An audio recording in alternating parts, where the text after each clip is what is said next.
Good morning everyone. Now we are going to discuss about the radioactivity, nuclear fission and fusion. Now, what is a radioactivity? First we will see.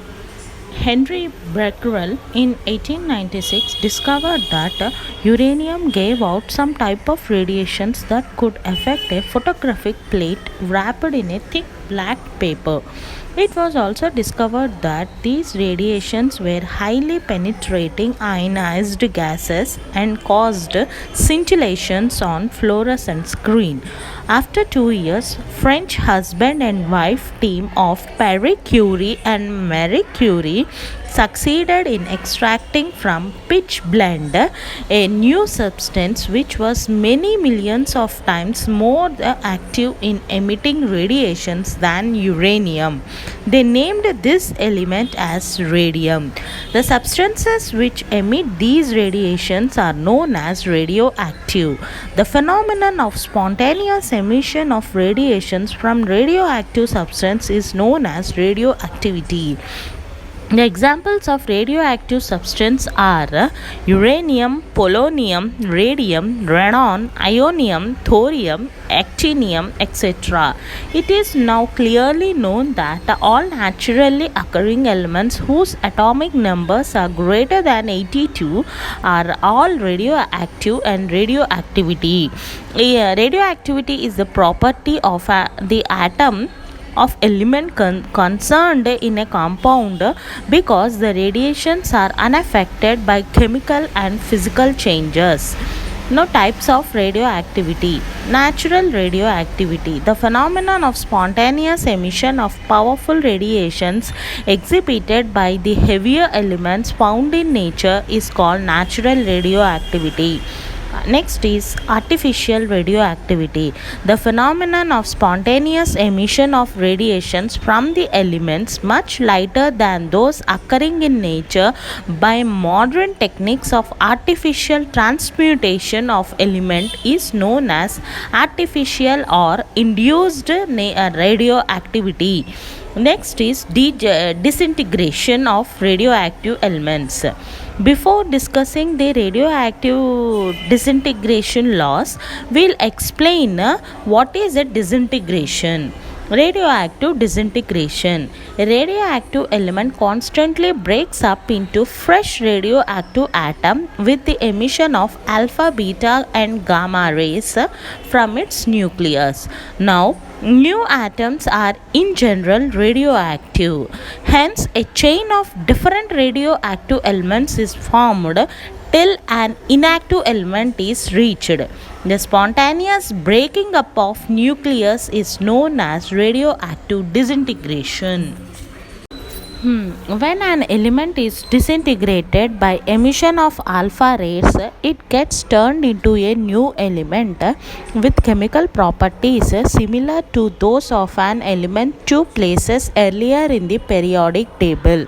For example, an element X of mass number A and atomic number Z, while emitting an alpha particle, is converted into another element Y having mass number less than by 4 and atomic number less than by 2, that is XZA is gives rise to 2He4 He4 2 plus Ya minus 4 Z minus 2, that is uranium 23892 gives rise to helium 4 2, that is alpha particle plus thorium 23490. Similarly, when an element disintegrates by the emission of beta rays, it gets turned into another new element with properties similar to those of an element one place later in the periodic table.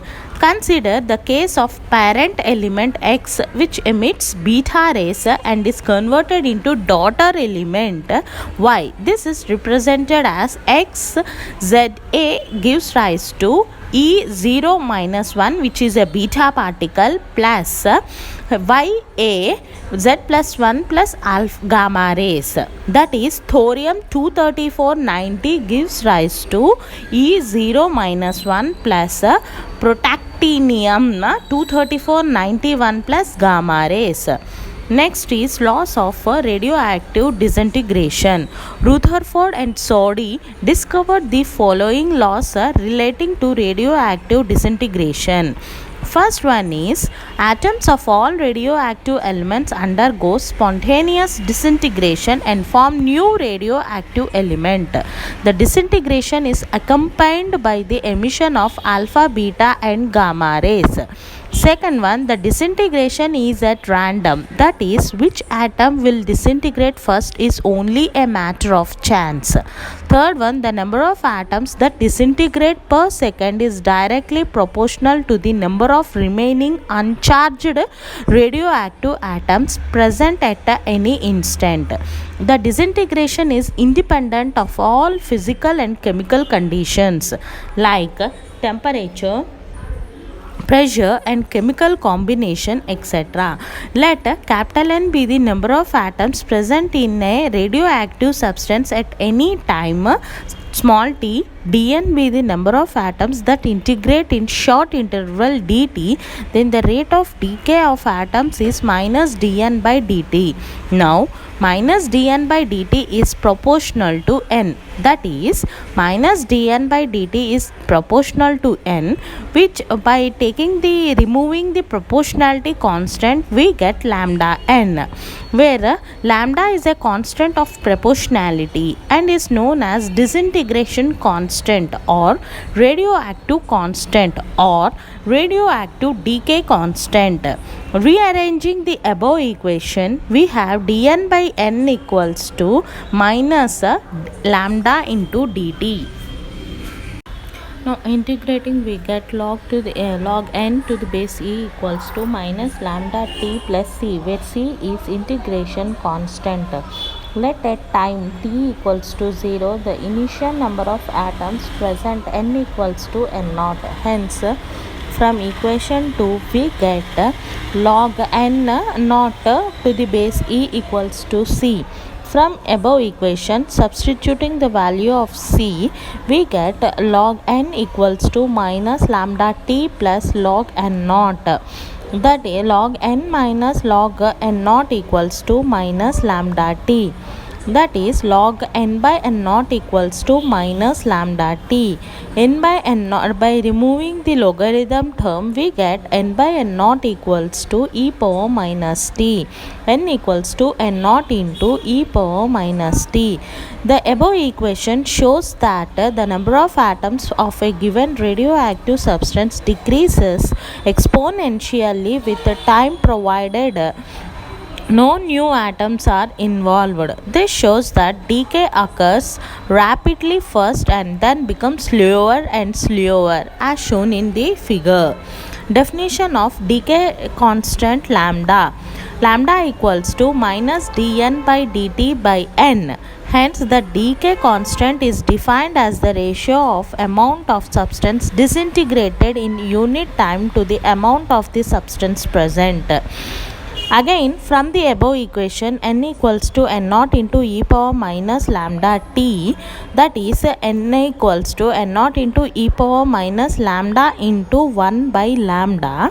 If we put t equals to 1 by lambda, n equals to n naught by e, that is n equals to n naught by 2.718, that is 0.37 n naught. Thus, the decay constant is defined as the reciprocal of that time duration for which the number of atoms of a radioactive substance falls to 30% of its original value. Half-life period, T half. The half-life period of a radioactive substance is defined as the time in which half of the radioactive substance is disintegrated. Thus, if n naught be the number of atoms present at any instant t equals to 0, then the time in which n naught by 2 atoms are disintegrated is called the half-life period or half-life time. This is denoted by t 1 by 2. Hence, small t equals to capital T 1 by 2 when n equals to n naught by 2. Substituting these values in the relation n equals to n naught into e power minus lambda t. n naught by 2 equals to n naught into e power minus lambda t half. E power lambda t half equals to 2, or lambda t half equals to log 2 to the base e. T half equals to log 2 by lambda, that is 0.639 by lambda. With the help of this equation, we can find the half lifetime of any radioactive substance provided the disintegration constant lambda is known. Half-life periods of radioactive substances vary to a great deal. For example, uranium has half-life period of 4.5 into 10 to the power of 9 years. Radium has half-life period of 1620 years. Radon has a half-life period of 3.8 days. Polonium has a half-life period of 10 to the power of minus 7 seconds, etc. The variation of half-life period is as shown in the figure. Next is mean lifetime of radioactive elements.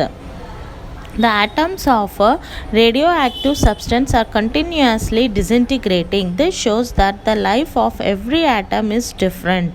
The atom which is disintegrated earlier has a short life, while the atom which is disintegrated later has a longer life.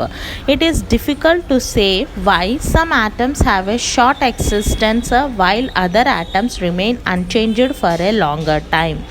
It is also impossible to tell when a particular atom will disintegrate because it depends upon a chance or probability. Therefore, it is important to determine the mean or average lifetime of atom. The average life of an atom of radioactive substance is equal to the sum of lifetimes of the atoms divided by total number of atoms. That is, now, tau equals to sum of the lifetimes of all atoms divided by total number of atoms. Since n equals to n naught into e power minus lambda t, rate of disintegration dn by dt equals to n naught into minus lambda into e power minus lambda t. That is, dn by dt equals to lambda into n naught into e power minus lambda t into dt. That is, this implies dn equals to lambda into n naught into e power minus lambda t into dt.